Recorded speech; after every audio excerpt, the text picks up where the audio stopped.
The Dallas Cowboys have become a very functional team. Now, they haven't won Super Bowls, but I've been saying this for the last couple of years. They're a lot smarter than we think. Jerry sometimes has the ego and the vanity, but if you look at their drafting over the last 6 or 7 years, oh, my friends, it has been unbelievable. Even when they make trades, Amari Cooper, oh, my word, that's good. They found their franchise quarterback in the 4th round.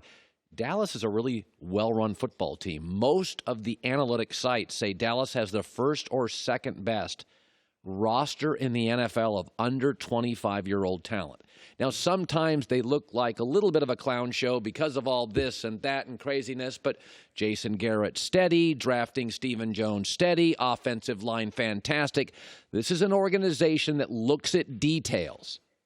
Okay, they find their quarterback in the 4th round. Their offensive line has been the best in the league. Details. Anybody notice something with the Cowboys? This defense is interesting. In the preseason, they've been dominating. They've been the 3rd best defense in the preseason.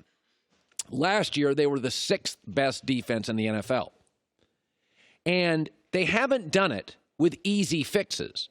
In fact, I'm going to give you the last 6 years of the Cowboys' defensive ranks. This is fascinating. Last, 19th, 17th, 14th, 8th, and 7th. This is not a business organization that's going for a quick fix. Through smart drafting, they have steadily, no other defense in the NFL has gone 6 straight years of solid improvement. This defense, by the way, if you've watched the preseason and late last year, will be the best they've had. Details matter. I'm going to give the Cowboys credit on this. I think one of the reasons they're playing hardball with Zeke is they're looking at that defense and they're going, we don't have to be as great offensively as everybody thinks. We can play Tony Pollard, average 4.6 yards a carry, and win a lot of football games with our defense.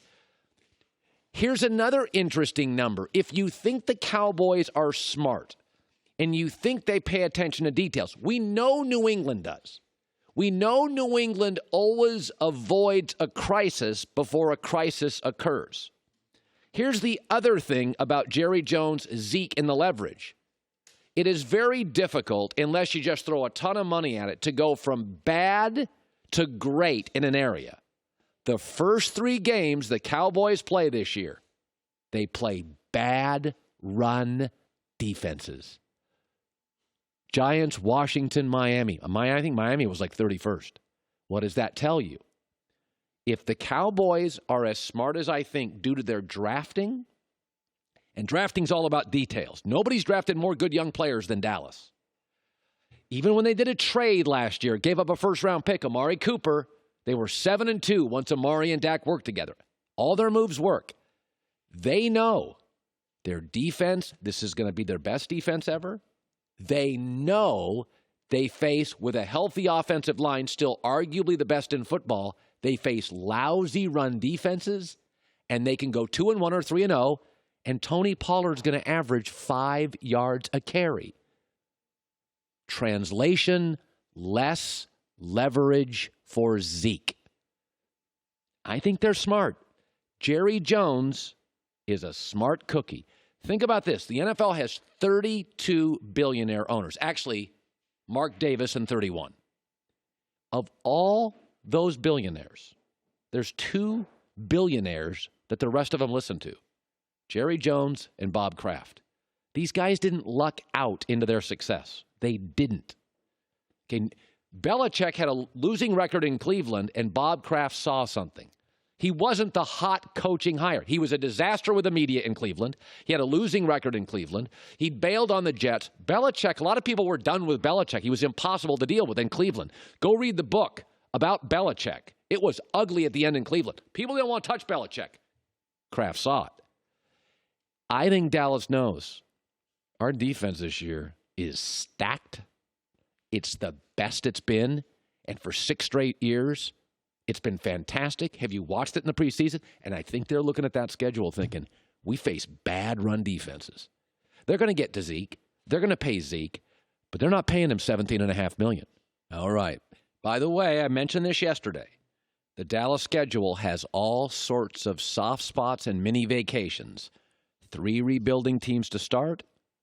Soft with 2 New York rebuilding teams in a bye in the middle. The Rams at home late, 10 days to prep, and the Bills on a short week. I think Jerry's smart. I think they know, at least for the first month, the numbers add up. They can win and run the ball effectively without Zeke giving them leverage. Let me shift to this. Daniel Jones, once again in the preseason last night, looked amazing. I'm going to give you Daniel Jones' preseason numbers. They're almost cartoonish. They're like high school. He completed 85% of his throws, 29 of 34, 415 yards, 2 TTs, no picks. Pat Shurmur, we don't know if Pat Shurmur's a good head coach, but with Case Keenum, Eli Manning, Nick Foles, and Sam Bradford, all 4 have had significant statistical elevation under Pat Shurmur. But I think, and this is my belief, that Pat Shurmur and John Mara know after that bench Eli debacle with Ben McAdoo, they had to change the narrative. And they knew when they drafted Daniel Jones, there was going to be a little plan. And I'm going to give you the 3 steps to it. The first thing they did is they released a video of Daniel Jones in camp. Do you remember that? Slow motion, perfect throws, all on target.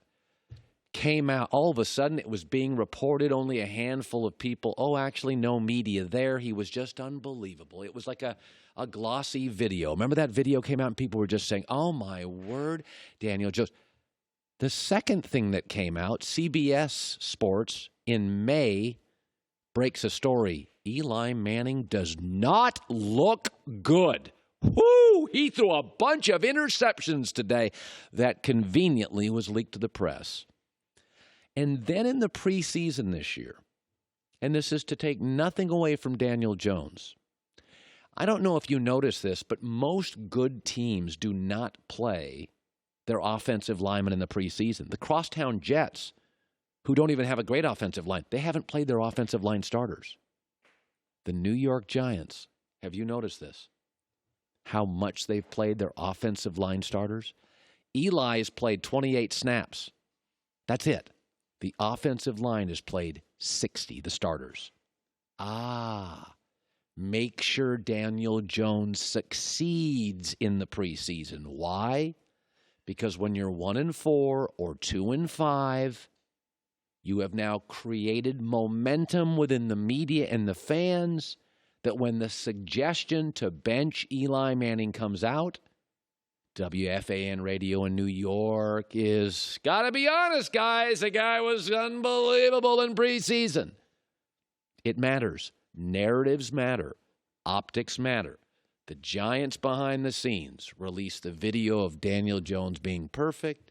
Then a story leaks to CBS. Eli's really struggling.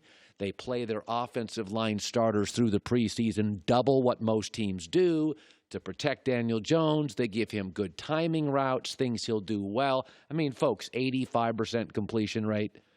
These are throws quarterbacks make in their sleep. They have planted all of this knowing it's coming soon. It's a behind-the-scenes plan. By the way, ProFootballFocus.com, PFF.com. Sam Munson came on our show this week. He said, listen, if you really look at the film, Daniel Jones is not tearing it up.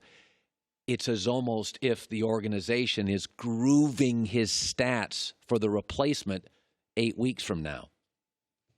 Interesting, even his preseason grade hasn't been quite as good as I think the general perception of his play has been. When you really break it down throw by throw, and there's a bad fumble in there that we charge to him that won't show up in the box score, that kind of thing, he hasn't been quite as spectacular as I think a lot of people are thinking. But ultimately for the Giants, you've got to ask yourself, what are you losing by starting Daniel Jones?